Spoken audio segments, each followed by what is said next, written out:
What's up, everybody? It's Unplayable. I'm D-House here with Jay and Mike the Rebel Spy, ready to talk about some pretty significant Star Wars Unlimited news. We are pumped about this. I'm sure many of you guys are too. Are you guys ready to dig into this? Yes. Oh, yeah. What are we talking about today, Mike? So we're talking about competitive organized play. And we're, I think, going to try to make the case that Star Wars Unlimited may be the next big circuit competitive TCG that people are going to want to play. Because they gave us a lot of info. It's all very exciting. There was a lot. So we're going to break it down for you, make it easy to understand. Detailed info 6 months before the game even comes out. Or 5 months before the game even comes out. So they have their T's crossed and their I's dotted. So let's go ahead and break this down for the kind folk listening at home. That's so good. So we got the live stream today. We had Josh and Xander in whom we trust. And they our new host. Yes, our new host, by the way, of all the live streams, which I love Josh too, but I mean Xander, I mean he's just like the most killed it. He did a great likable, communication community director on the planet. Right off the bat, they got into, well, they did have spoilers, so they kind of got into spoilers a little bit, which we'll cover in a different video. They got into tournament points, which is not like groundbreaking. This has never happened before, but essentially they said, and they wrote in their article, anytime you compete and or play in a qualifying competitive tier event, you're going to earn some tournament points based on your final placement, and these points will be tracked on your personal account on the Star Wars Unlimited website, which will be available soon. Once you earn enough tournament points across any number of competitive tier events in a season, you'll receive an invitation to compete in the Galactic Championship event for that season, and then eventually they'll tell us how many tournament points. So how you guys feel about tournament points? There's pros and cons for sure. And another thing to mention is that the points last from Galactic Championship to Galactic Championship. Which in layman's terms is basically like the World Championship, right? This is Worlds for other games. Yeah. But it's in a galaxy far, far away. So it's galactic. Of course.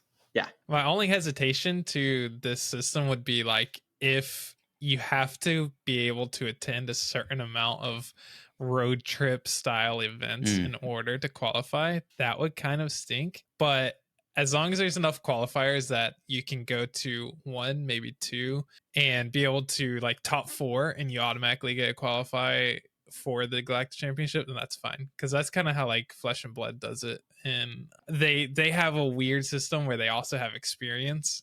I like this better than having 2 separate systems. So yeah, I mean I'm all for it. Yeah, I like it. I don't have as much experience with like points-based tournament systems as I think you do, Jay, but it's an easy way to track sort of your progress. I think a very specific type of person really likes this type of system where they can for sure like look at a page and see like, okay, yesterday I had this many points. I just played this event, did well. Now I have this many points. Like there's a lot of dopamine in a system like that. And David, very much so. So I think it's going to be really successful. And I like, even as a person who like that generally doesn't like excite me a ton to just like, keep checking at how many points I have and like tracking all that, like that's not who I am, but it's still good to be able to just get a quick gauge of, okay, how close am I to the next, I don't know, level of competitive play? How close am I to being qualifying for this event? What do I need to do? So it makes it easier for people who don't follow things as closely, even because just like there's one metric. If you do this, you get to do the thing that you want to ultimately do. So I think it simplifies things, and tying everything to one specific system is just easy. It makes a lot of sense. Yeah, my first dopamine hit was in middle school when I was competing in Pokemon, and they had a DCI system. And I'll never forget the DCI ranking system. And literally every week watching where my points were, where I ranked in the world, where I ranked in the state of Colorado, where I ranked in my city, and grinding to try to like get to that next thing. It is maybe at times unhealthy kind of thing, but also for those ambitious types, it definitely gives you something to want to show up and earn some points for. So it really fits the audience that they're going for here. Yeah. Yes. Yeah. All right. So we've got points coming. Then we got into the kind of layers of what we're getting into competitive style. We're going to start with the Planetary Qualifiers. I kind of like even just visually they thought through. I feel like they thought through all the details. Like of it being the widest and like thinnest of it, basically meaning this is the most accessible thing for players to do. So these are store level events. They're single day events with prizes awarded for both participation and final placement, which I think is important. Players who place high enough will earn tournament points based on their final ranking, with the winner of the event receiving exactly enough points to qualify for the Galactic Championship, which I love that even at the store level, right? Yeah. This is going to be starting with the game's second set. So Spirit of Rebellion is not going to have this, but they'll be held at select retailers. And from that set on, each set will have its own batch of these PQs, I'm going to call them. And the store selected to host them will rotate with each set. That's funny. So PQ is kind of like Pro Quest, Pro Tour. That's funny. That's what they call them. Anyway, I'm really curious. I don't remember if they mentioned if this was going to be a once per set thing or if this is like once a month. If I had to guess, it's once per set. Was this the one that was 12 per year, or was that the next one? No, that's the next one. Okay, the next one. Yeah, I think so. Yeah, these are happening at select retailers, and it says this means you should have lots of opportunities to attend Planet Qualifiers throughout the season. So there should be multiple of them within a. So if I'm a betting man, the store showdown is supposed to be a month after the set releases, right? Like the casual level. In my mind, I'm like month after month 2. This is a month after that, probably. Yeah, the Planetary Qualifiers start, and that kind of carries us. You think it'll be the next set? Yeah, 6 to 8 weeks. Do you think it'll be at the same stores as hosted the store showdown? It sounds like the store showdown will be much more liberal, and then the Planetary Qualifiers is a little bit more, a little tighter, concise. Yeah. Okay. Because you're earning points for the Galactic Championship, right? Right. Yeah. So if I had to guess, this is probably once per set per store. I don't think it's every store though. Right. Per store that gets one though. Right. Like you'll have one per set. Is what I would guess. And then if you have like 10 stores within a couple hours, then you'll have several weeks that you can go to one before the next set comes out, probably. Yep. Which would be cool. Yeah. Think about. Yeah. That's the Planetary Qualifier. So these begin with set 2, which is what, around July. March, April, May, June? No, it's July. July. Okay. Because July is the release of set 2. Yeah. Oh, right. Okay. Because it's March, July, November is the cadence of releases. So it wouldn't be July. So theoretically, the first one, because it's set 2, so it'd be, if it releases in probably July, that means August would be store showdown. August or September. And then September. Yeah, because you don't really want Planetary Qualifiers competing with Gen Con and some of that. But yeah, I mean, I guess they could do one at Gen Con. I'm just curious what they're going to do at Gen Con, or if that's going to be the Galactic Championship. Because they did say, I guess we can get into this eventually, but the first Galactic Championship is going to be summer of 24. But they didn't say where, 25. when, or how. Of 25. No, 24. 25, dog. It's going to be the first one. They're not doing anything with size Planetary Qualifier until 2025. Until 2025. Okay, well, I'm going to believe you because I'm outnumbered here. But I thought they were saying that the first one is going to be, because it's just going to be open invite. Anybody can do this. It will be open invite. Anybody can go, and that's in 25. It's 2025. Because there will not have been enough sector qualifiers and the other level to feed into it. Right. But wouldn't there be, because if they're starting starting September, sector qualifiers in 2025. They'll have planetary qualifiers in 2024 at the end of the year, but not enough. Okay. All right. I totally believe you guys and don't question me at all. If we're wrong, let us know. Yeah, now I want to rewatch the thing, but if I'm outnumbered here, I'm forced to believe you by math. So, all right. Well, there you go. I'm glad we had this conversation because I thought there was going to be something next summer for us to so I could turn in a vacation request, but I guess that's not happening. Yeah, there is going to be something. Well, I Gen guess Con. there one. Yeah, Gen Con. Okay, so maybe that's the next thing. So let's move on. They'll probably do some event there. Sure. So the next level of OP, it gets a little shorter but a little thicker on their kind of on their graphic. Sector qualifiers. These are standalone events not tied to any other event or convention that can occur all over the world. So this is not a Gen Con thing. There are fewer of these events than planetary qualifiers. They're 2-day events instead of the single day, hosted alongside an assortment of side events. Perfect for nurturing the connect part of organized play that we mentioned earlier. To go along, we're going to have a prize wall. right? You guys convinced me that's a good thing. So I love the prize walls, dude. I had some like that's my dopamine hit. I had some moments, right? But yeah, what do you hope to get off the prize wall, Mike? Oh, I'm gunning for that Emperor Palpatine throne office chair. They just reskinned the Keyforge ones that they had. They're just gonna paint it black. That's it. So it's a black swivel chair. Got it. Yeah. And look what it says. Starts 2025. Where do you? Okay, it does not say that in the article. So that I see. They mention it in the video.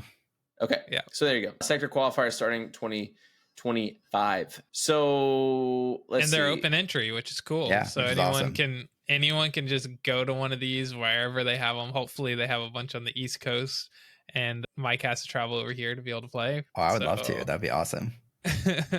I like this is the type of thing that would be so fun to travel for, because it's both like super competitive, but also they have those side events and sort of that draft side pods. of the draft pods. Like that's always my favorite thing at events like that. I mean, if I do well at the super competitive side, like great, I'll play it. But I've always had more fun not doing that and doing the other fun stuff instead. Mm-hmm. So that gets me very excited. The fact that I could just go and play like multiplayer or something like that all weekend and just like hang out, have fun. Yeah. I love that they're doing this, because the one thing that felt like was missing from Destiny for sure was them having events like this. Yeah. Just renting out a convention center, having a bunch of people come buy tickets to play, and just having side events and all kinds of stuff. Like the only thing we got for Destiny was like regionals. Oh, I got to travel to Birmingham, see someone drive into a ditch.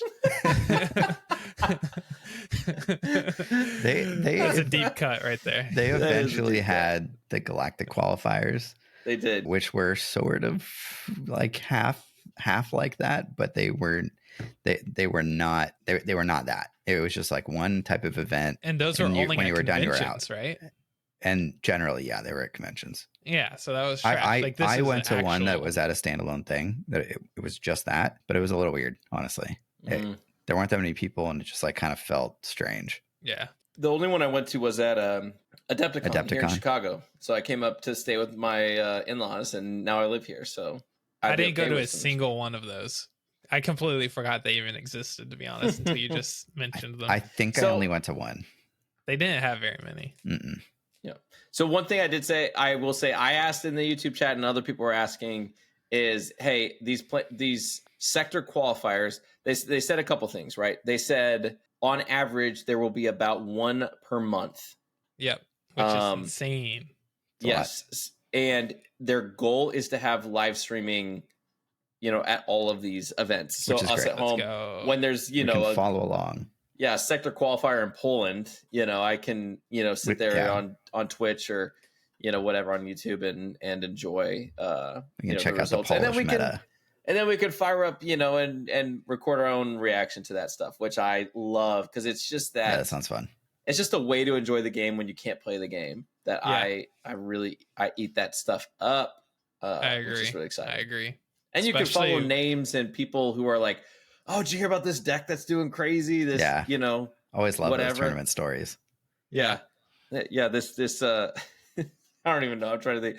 This Ewok deck. Can you believe it? This Mon Mothma leader deck is going crazy. No one saw it coming. Red Hero. Yeah. All right. So that's sector qualifiers. What's up after that? All right. Now we're getting bigger, people. Wait, we're not done yet? We got more to go? We got more. We're not even close to being done. Regional qualifiers. So these aren't the old regional championships that we're used to, folks. Regional qualifiers. Very few of these events will happen each season, but the potential rewards for attending one are massive. They write in the article, they're 2-day events hosted alongside several side events, but on a much larger scale, greater pricing, which they said they'll announce as they get closer to the release of the game. You can earn yourself more tournament points for high placement in a regional qualifier than any other qualifier event. And then they said the tournament structure of a regional qualifier may also have one or two twists that are different from how sector qualifiers are run, but we'll go into more detail about that at a later date. And my brain is racing. What the heck does that mean? It's a very specific number, 1 or 2. Yeah. What I mean, truly, what in your brain, what does that mean? So if I had to guess, it would be that you start with Swiss, and then you also have to do draft, and then you do like top cut after that. That's what I would guess. That would be the flesh and blood way, right? Yeah. That sounds fun. I like drafting. I would be down to it. I like combining too, because you have to hone your skills in both, right? Yep. Yep. You can't just net deck. You have to actually be good. I think that's cool. But we'll see. I mean, it could be anything. It could be something completely different. I think halfway through the event, they're going to tally up who has more wins, heroes or villains. Depending on who has more wins. Let's go. They're going to put some like blanket rules on the rest of the matches throughout the day. Oh god, that'd be funny.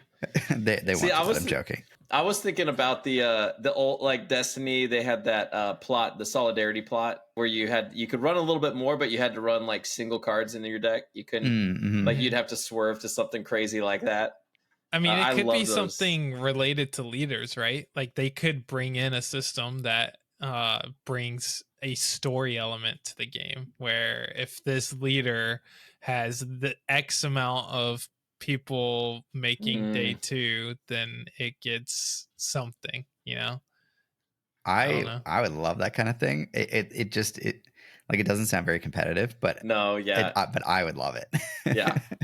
Well, I don't even mean like changing the way the actual game plays, but like a living legend system or something. I would love a living legend system in this game. I'm still like, and they did get into later on, and they talked about like, hey, there will be, a banned and restricted list. I can't remember. Did they say restricted? I know they said banned. They said there will be bans and erratas as they. And erratas. That's what they said. So banned and erratas. Hopefully no erratas, or hopefully not many erratas. I know. Yeah, erratas are awful. The worst. But it did get me thinking about the living legends. It's just like this game plays so perfectly into that. They did say, Josh did say this is about every other month. So 6 a year. 6 a year. So it's not quite like I guess you could have several pro tours a year. It's more frequent than what you would consider a pro tour, but it's still like the highest level event that's not the world championship. You know what I mean? So like these 6, if they do a full 6 a year, these are like the highest competitive event that you're going to be going to that's not worlds, which is really cool. I'm just saying I'm really glad I strategically moved to Chicago this year. Why is that? Moved to a big city. My chances of having one of these having one nearby is higher. Is really strong. So hopefully I want Orlando to be the first one. We'll see. All right. So moving up the pyramid, right? Every single one is in Minnesota. Oh God. Mike's dream. January, Minnesota. I don't mind. Yeah, January. No, thank you. All you gotta do is beat 7 other people. That's a hard pass for me. They said around the world for these too. So it could be crazy, like London, Barcelona. Yeah, let's go to Australia or something. That would be wicked. Yeah, that'd be so fun. There is a reality where it's like there could be one U.S. regional qualifier. Definitely possible. I don't like that because I'm here, but I would understand it, right? So okay, you guys ready to dig into the big one? Yeah, I'm ready. Yeah, everything flows to this, and there is more to mention after we go to this one. That's right. Of course. The Galactic Championship, everybody. The biggest and the best event in the competitive play circuit. This is invitation exclusive. Each player who earned enough tournament points to qualify throughout that season is welcome and encouraged to compete, with the asterisk of the first one, which I guess is in 2025, is open to anybody. So there you go. This is a 3-day event. Only the players who do well each day will advance to the next one. But if you earn enough tournament points in the preceding season to be one of the top scoring players on the leaderboard, you will bypass the first day entirely and automatically advance to day 2. So basically the champions of the champions get to sit there and, which is fine. Like I don't mind them throwing a bone to people that are obviously dedicated to the game. These will be people that travel for this, right? They go to every single regional qualifier. They're names that will show up on our podcast of like, oh, this deck was piloted by so-and-so. Right. Yeah. And it's like, they'll have more opportunities to attain a ton of points. Yeah. Is basically is where this is. Yeah. Which I'm fine with. Yeah, it's cool. Generally, I don't like buys personally. Like, I don't like when I have a buy because I feel like get to play. Yeah, I don't get to play, which is what I'm there to do. And number two, I'm just like, I don't get to. I feel out of the zone. You know what I mean? Like, I feel like I haven't warmed up. Right. But for the people who that's good for, great. Yeah. All right. So, what's that? What else? The biggest and best prizes of the season will be featured at Galactic Championship. Prizes for both participation and placement. Anyone who makes it to day 2 and beyond will earn themselves tournament points for the next season of competitive organized play.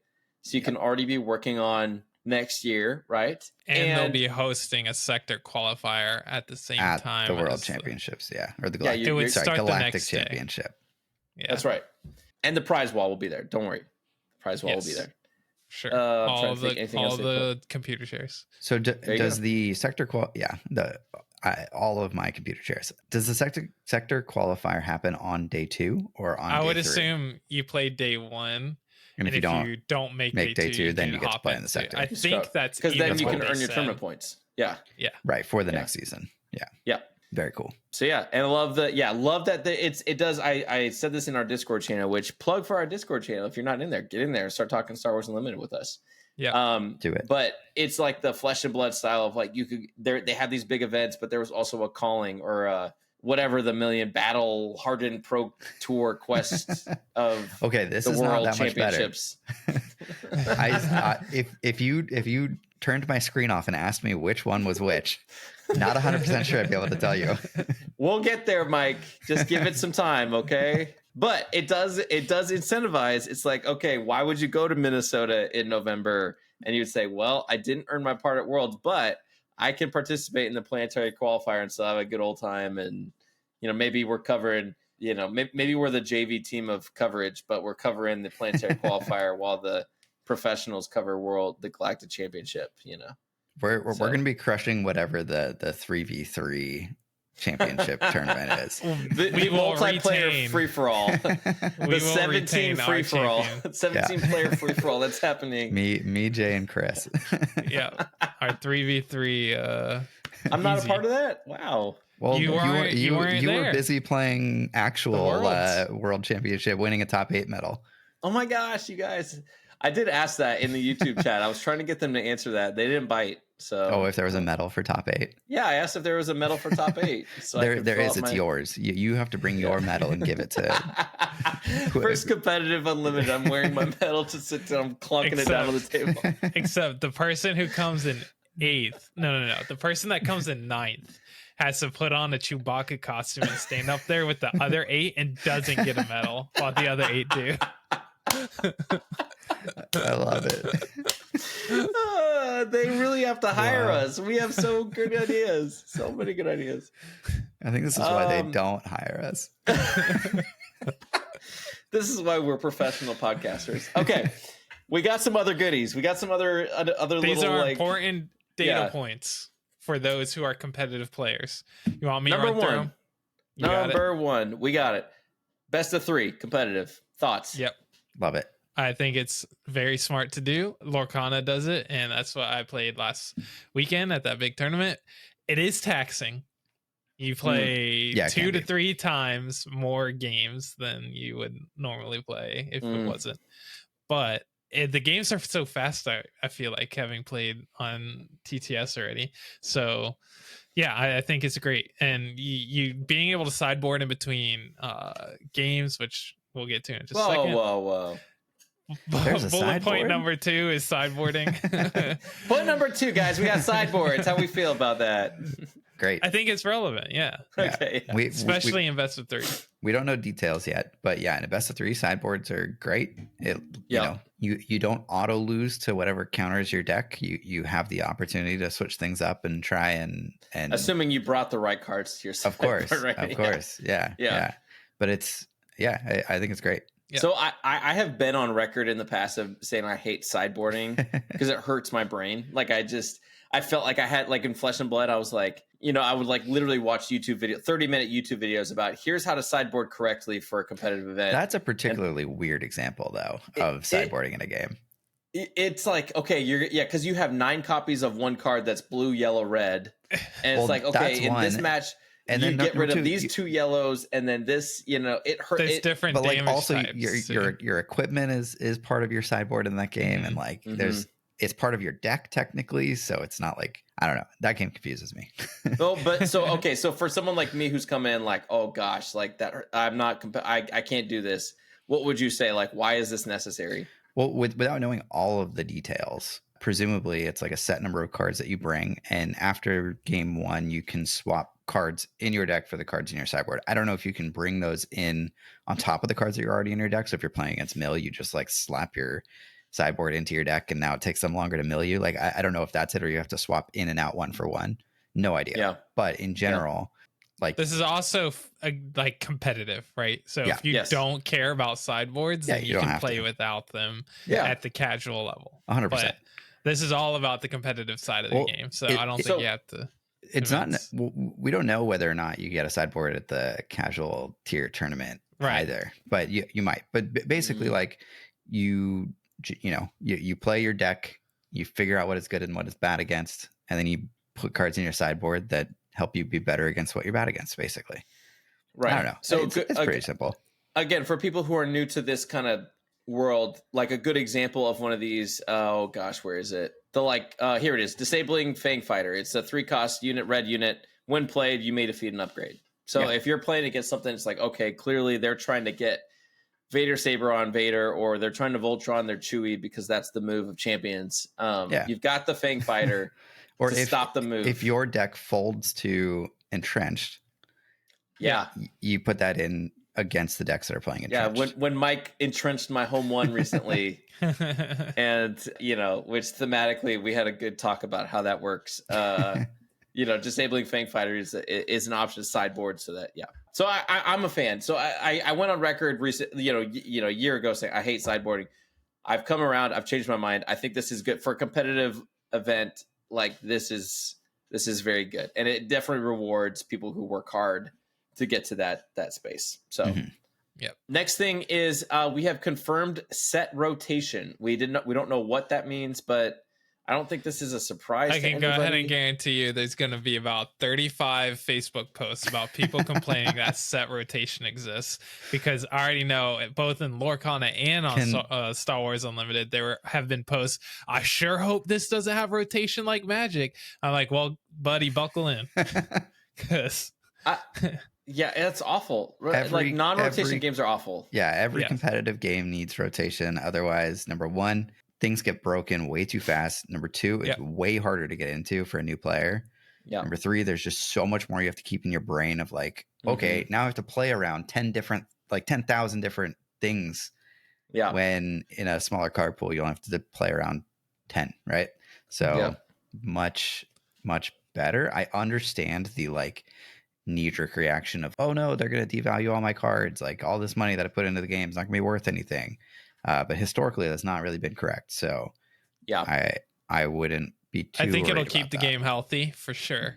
Yeah. And we could go through a whole podcast episode just talking about this. So let's not do it here. Yeah. But I think we all can agree that we think it will be fine. It'll keep the game healthy. If you are mad about it, then just sell your cards some year before the rotation happens and then get your money back. I don't know. And there's always an opportunity, just like because Destiny had rotation, but there was like this, there were formats where you could be like, okay, but this is, I can't remember the names of all the different things, but where it's like, oh, you can play anything and you can play all the broken, infinite. That's right. You could play infinite if you really want to. The people who are unlimited. I don't know what Magic is like. I just assume it's like a cesspool of terrible gaming experiences, but but it's like you can do that. You can do that. So, but for competitive, this is 100% the right decision. Yeah. They confirmed a judge program is the next thing. So there is going to be a judge program. They didn't say what it is, but it's exciting for the people who want to do that. Or are either of you guys going to be judges? No, but I think it's important to have them. Definitely. And I think it's important to reward judges for being judges. Mm-hmm. So I don't necessarily have this like innate desire to be a judge, but I did find in like Destiny, I'd be in the middle of a game, inevitably like in a 20-person local tournament. If there was a question, hey David, can you come over? David, hey David, can you, and so I was ruling on stuff all the time because I followed the game closely. If you were to become a judge, you would have to learn a lot about timing windows. Yes, I don't. As long as the key to being a judge is just being confident in your delivery. It's just saying this is how it is. There's an article, but I won't bore you with it. It's not about what you say; it's about how you say it. So that's my only thing of like, okay, if I'm going to be a local judge, because they're going to ask me anyway. So if there's an incentive for me to be like, so okay, if you can also get something out of it, then right. Why if there's not? a course that I have to go through because I'm going to be asked to do this anyways, because that's how it was in Destiny, I'll go through it. But I'd rather not. But I will if I need to. What if judges aren't allowed to play? I'm out. Yeah. And for that reason, I'm out. I don't think normally judges can't play. Like that's a normal thing. Yeah. Usually. Yeah. Usually they host the event, run the event. Yeah. All right. Last special little piece of information is there will be an event locator on the website, so you won't have to, as they said, be calling random. There's a couple more technology related things too. There's going to be a way for you to check your points, and there's also going to be proprietary tournament software that's brand new. Yep. That's right. Yep. So that'll be interesting. Hopefully it works. Hopefully it's good. Better than Jim. Yep, because that has been an issue in the past with various games. And they mentioned that it works offline. So if you lose Wi-Fi or anything, it's massive. That's not nothing. That is not nothing, because I have been in those situations where the store can't sign in and they're just waiting for the everything to load up, and everyone's like, dude, I thought this was starting at 2. I've been there with Keyforge. It's bad. Yeah. It's just that's not a positive experience. So that little statement honestly meant more than I think people realize, that it can work offline. Yep. Which is very cool. Well, anything else, or did we cover it all, dude? I think that's everything. Do you guys have any summary of your, like, how do you feel about this? Like, those are the facts, but what are your feelings? I'm very excited. I'm not traditionally the most competitive player in terms of, I guess, like what I want to get out of the game. It's not to like prove that I'm the best or whatever, but I do enjoy like playing at a high level in those kind of events and meeting new people and playing like really high quality games. And I'm also, I'm personally probably more excited about the side events that exist at those tournaments. I'm going to be really tempted to play in the main events, and I probably will. Even though I think I'll have more fun in the side events, I don't think I could pass up the opportunity to like potentially do well in the main event. But when I inevitably don't, I'm not going to feel bad. I'm going to have a ton of fun like playing in draft pods and grabbing my chair off the prize wall. So yeah, I think I'm picturing you like rolling that chair through the Minnesota like Roseville airport.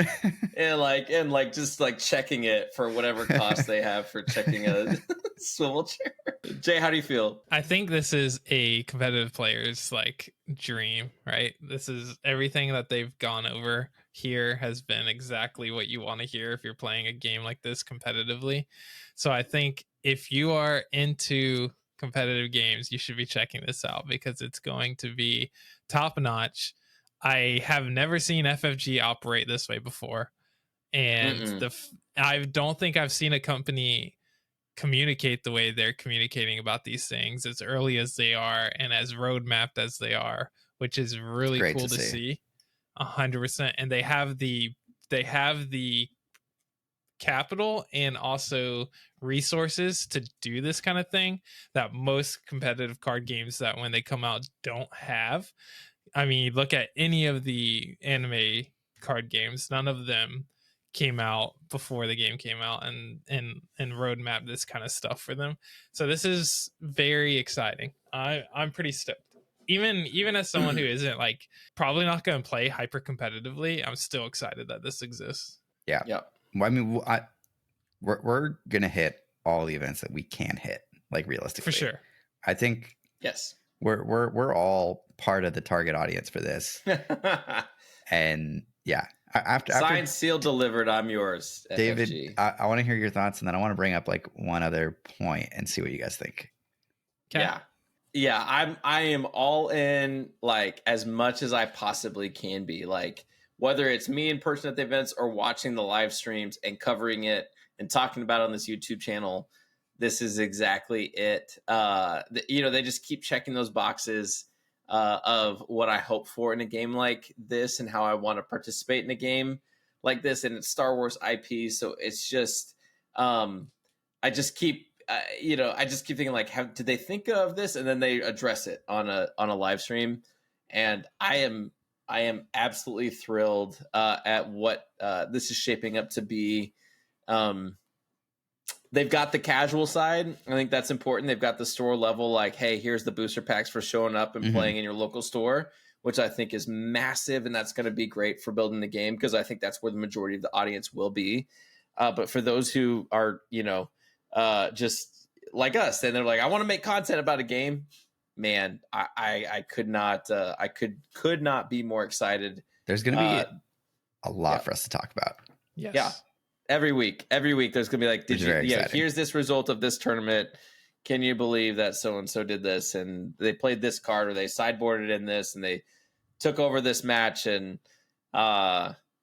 it's thrilling to me, genuinely. Like, this is a different FFG than we saw 5 years ago. Very and much so. I think in my kind of gaming communities that I'm a part of, I'm seeing people pop up from other games that I've been a part of saying, hey, this is something. This is interesting. I'm paying attention, and people wanting to learn the game or start to do content creation for the game because of announcements like this. So, I mean, I'm sure there'll be things that they miss in the future that, they're not a perfect company. We know that, but today, this is a win. What were you going to say, Mike? So if we're saying that Star Wars Unlimited is going to be the next sort of competitive grinders circuit, they mentioned nothing about cash prizing. Yeah, that was also on my mind. Yeah. Good. Okay. How important I mean, they didn't mention that there is no cash prizing either, so we don't know. How important is it, do you think, to the type of competitive player who will go to like 10 sector qualifiers a year? Like, how important is it that they could potentially win actual cash? I think that either they need to have cash prizes for this to be sustainable, for people to want to go to these kinds of things, or they really, really need to hit it out of the park with what prizes that you get for like top 8 and how much money you can make off of those. You mean like top 8 medals? No, because that's worth nothing to anybody except you. For example, the chain card that the world champion got last year at Fab's World Champion, it's a 1 of 1, and he sold it immediately for like 60 grand or something like that. It's like, yeah, if you're not getting $100,000 for winning, at least you're selling a card for like a lot of money. Yeah. So, but in Fab, they also got $100,000 or something like that, right? Exactly. So, yeah. Yep. I think that, do you think they will? When Keyforge came out, they did this whole thing of like $1 million circuit, whatever. That wasn't when Keyforge came out. No, that was after Keyforge had been out, and they tried to build this thing. Vault Warrior, right? Yeah, Vault Warrior. Which, the story goes, the OP director was really excited about it, but the management was not, and so it just never turned into anything, and it died. Now, Ghost Galaxy has revived that, and they have a cash circuit. Has it created more engagement and participation in those tournaments? I don't think so. I don't think more people are going to those. That's a bad litmus test, though. Right, but couple. I don't want to go too far down this rabbit hole because we could talk about this for probably 30 minutes. But save for the podcast. How much money is on the line at a Vault Tour right now? Winner gets $5,000. That's not enough. Second place is like $3,000, and then third and fourth get $1,000 each. Okay. Yeah. I don't know. I have mixed feelings. Yeah. Because what it can do is it can create a rules lawyering culture, right? Where it's like, Oh, nope. You dropped that card on the table and it left your hand. So you played it. So Judge, the counterpoint is definitely that like it can poison the community in a way, or like poison the sort of fun of the event. Mm-hmm.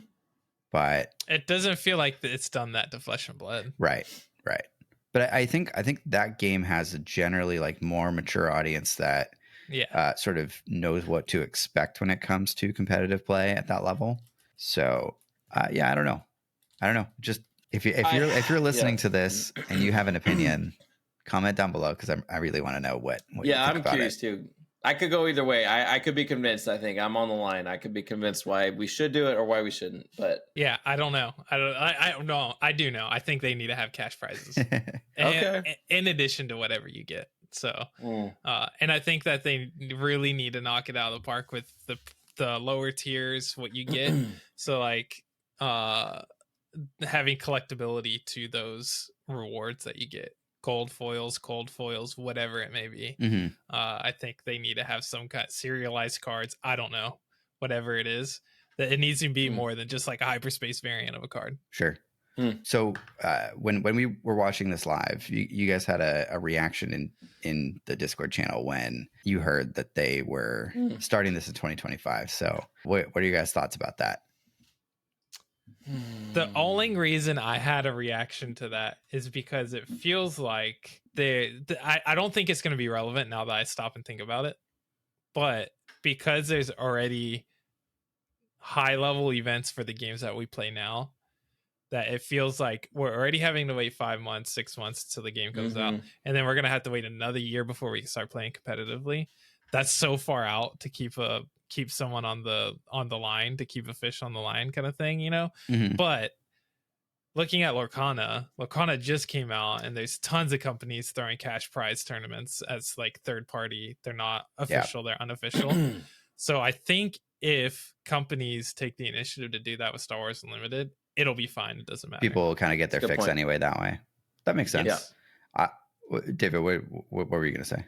Yeah, that's a good point. I think, again, we mentioned Keyforge. Like, for a while, it was like, oh, there's new sets, but there weren't any big reasons to actually, like, play those sets, or, like, I'm going to grind a bunch of games to, like, practice toward anything. It was literally just, like, you might have some casual games, or you might have an online tournament, and it just killed people. Like, it's hard to, like, maintain interest if there's not something to, like, for those of us who are like, I really want to work towards something, to feel like I am working at something, or like I'm moving toward an achievement based idea, to have nothing necessarily to be like, this is it. That's hard, other than like the store showdown. I truly do think you have to cater to, at minimum, 2 audiences of the 3, which is the C3OP, because keeping competitive players coming to stores and playing keeps the game alive play wise, and having collectors keeps the game alive value wise. If you can't keep the value and keep people coming in to play, then your game's going to die. And I think if there's nothing for those hyper competitive players to be doing, then they're not going to be coming in and playing. That's my opinion on it. And then there's the casual players as well, but you're not going to keep your competitive players for this huge thing that you're building up to if they don't have anything to do for a year and a half. Yeah, that's, I think, from the release of the game in March, if it's at least a year from the release of the game to some of these like really cool ideas, it seems like a really long time away. And granted, there is like, what, it's not all of them, right? We'll have the store championships, and we'll have the store showdowns and the planetary qualifiers. So we'll have at least something with those. I'm confused because the planetary qualifiers, you're earning points toward what if it's open invitation to Galactic Championship? I think they said the following one. I think that anything you earn between now and then the second one goes to okay. I don't remember though, because that's sort of a feel bad of like, I earned all these points and it doesn't really matter. So I sort of had the opposite reaction, where I think it's kind of smart. I think the reason why is that you allow your player base to focus on local play first and build up their local scenes before starting to like branch out and like segregate the community into people who travel versus people who don't. And I think the store championships, I don't remember what they're called, the store whatever, Store Showdown.